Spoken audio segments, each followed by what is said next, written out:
Hi, everyone, and happy Friday. Yes, I am back. I know it's been a while. I'm currently under a little bit of lockdown due to a COVID situation in my house. So we have just been rocking and rolling, doing some stuff to keep us busy. So this has been really great to keep me busy and just thinking of what I was going to say tonight and just talking about what it means to have good news, and especially good news on a day like today where we are remembering some really harsh realities of our land and our history, and kind of coming to facts with it and coming to terms with it. And so, for those of you who don't know, today is International Day of Remembrance for victims of slavery and the slave trade. And this is really, really important for anyone who is a colonizer to this land, or anyone who isn't of African descent. This is huge because so much tragedy went on throughout the slave trade and involving those who were in slavery. And I think something that we don't talk about a lot in Canadian history is the fact that we did have slaves for a long time.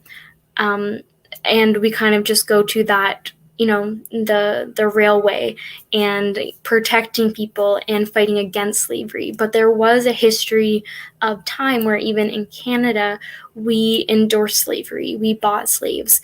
And I think ignoring that part of our Canadian history and heritage isn't doing enough justice to those who have been affected by it.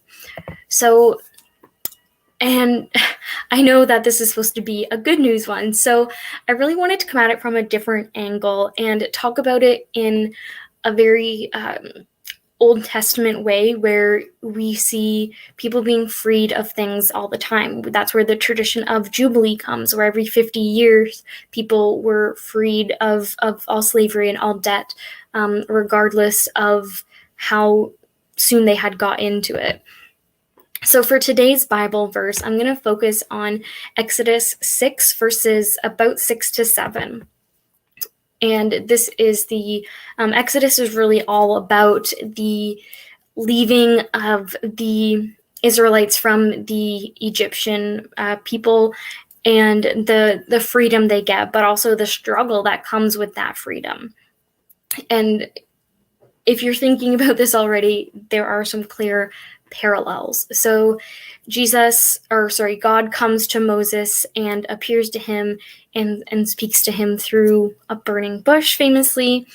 And it goes on to say, "Moreover, I have heard the groaning of the people of Israel, whom the Egyptians hold as slaves, and I have remembered my covenant to you. Say therefore to the people of Israel, I am the Lord, and I will bring you out from under the burdens of the Egyptians, and I will deliver you from slavery to them. And I will redeem you with an outreached arm and with great acts of judgment."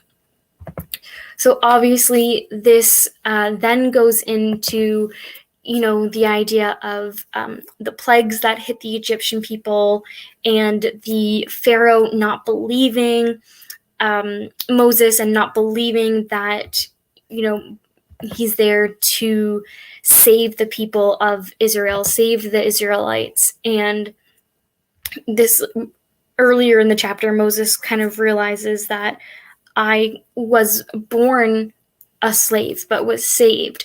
And this is why I was saved, so that I could bring my people out of slavery.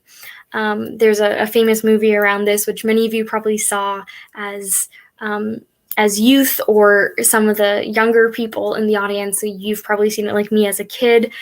And that famous song, "Just Let My People Go," is kind of all about this story of God freeing us from slavery and freeing us from harm, but it doesn't come without a certain cost. And it's not that there are costs because we are now free, but in a way, these people wanted to go back to being slaves because they knew that they had even a tiny bit of food. They knew that they had protection from the elements that are all around us, our everyday life.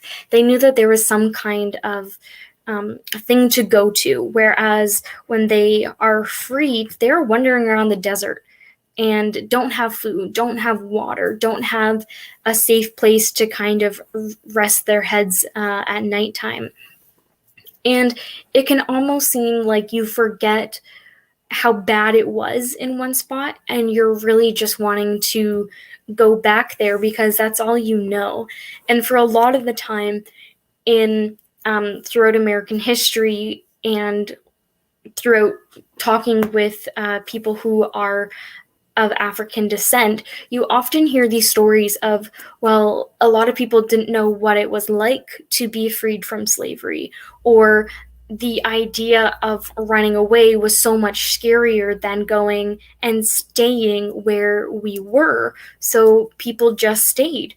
And I think that we can relate this to a lot of things in our everyday life, of where we don't know what's going to come next, so we stay kind of in the spot where we are because it's safer.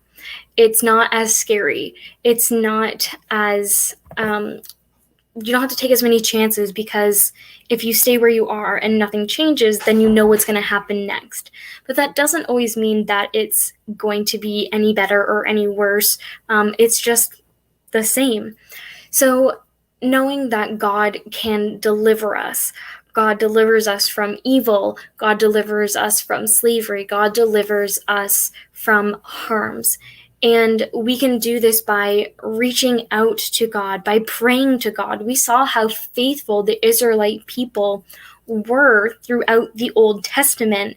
And yes, there were times where they faltered, where they maybe didn't do as God commanded. They didn't listen, but there is still so much good that they do, and that is why God delivers them from the Egyptians, delivers them eventually to the promised land, because they have been so faithful to God throughout the years of being in slavery, throughout the years of being kind of kept in this horrible situation. So, yeah, I just thought it was a really good kind of connection through for today, from the International Day of Remembrance for victims of slavery and the slave trade. I hope you have a great weekend, and don't forget to join us either online or in person Sunday morning at 10 a.m. Bye, everyone.